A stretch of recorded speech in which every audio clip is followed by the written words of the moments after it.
Before we get into the results, I do want to quickly mention, if you were paying close attention, you may have noticed at the very end of the test, only 2 of the 3 mechs actually had a Canopy mod, so I wasn't using one in the test against Nade Launcher. If you're paying even closer attention, you may have noticed that the Canopy mod did not get hit even a single time by the strike rocket, and that is the reason why.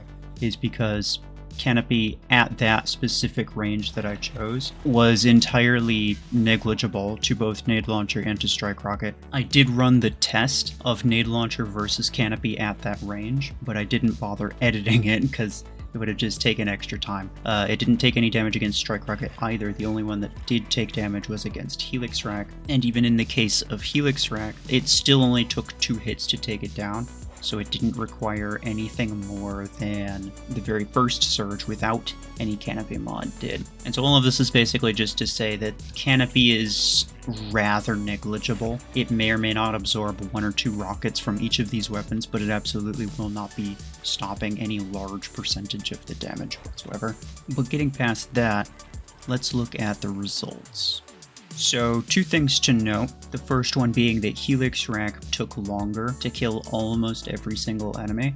The only exception would be the Eclipse with the perimeter multi-layer. It actually went over and hit the mech without having to deal damage to the perimeter whatsoever. And so in that case, it was the fastest kill time. And the other thing to note is that Strike Rocket and Nade Launcher performed extremely similarly in almost every scenario. Strike did a bit worse against Galvanic because it has that double damage chance, and Nade did a bit worse against the Lacewing with the Blockade multi-layer, simply because it had to reload 1 extra time before it was able to get that last single hit of damage in to kill the enemy. So all in all, they're very, very comparable. The average DPS of these are extremely close.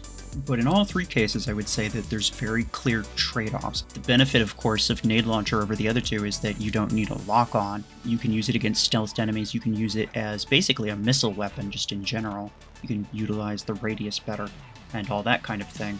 The benefit of Strike Rocket is mostly just the absurd range that it has. The maximum range of nades is like 105 meters with the implant. The maximum range of Helix is like 120, and then the maximum range of Strike Rocket is like 145. So it has a lot of range, as well as lots of ammo to be able to shred through all of these multi-layered shields, as well as a very short reload time comparable to the Nade Launcher.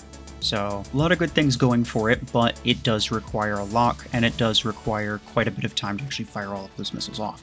And that's where the Helix Rack has its benefits. Helix fires up and over a bit more than Strike Rocket does, which, depending on the situation, could be better or worse, but it does help you get over mod shields easier, as you saw against the perimeter multi-layer. Is able to bypass that. Could also bypass like maybe a Bastion shield, right? But more generally, Helix has all of its damage pooled into 1 single hit. And that means that you're doing all of your damage up front. You don't have to spend 4 or 5 seconds holding the button down, dealing your damage over that period of time. All of it's done instantly, and that's just really good, honestly. All in all, though, I would say that these are 3 very comparable weapons, and that the one that you would choose is mostly based off of your own preference, as well as just the mech that you decide to be running it on. Anyway, yeah, that is going to be it from me. Let me know which one you guys prefer in the comments. Otherwise, I appreciate y'all. Take care.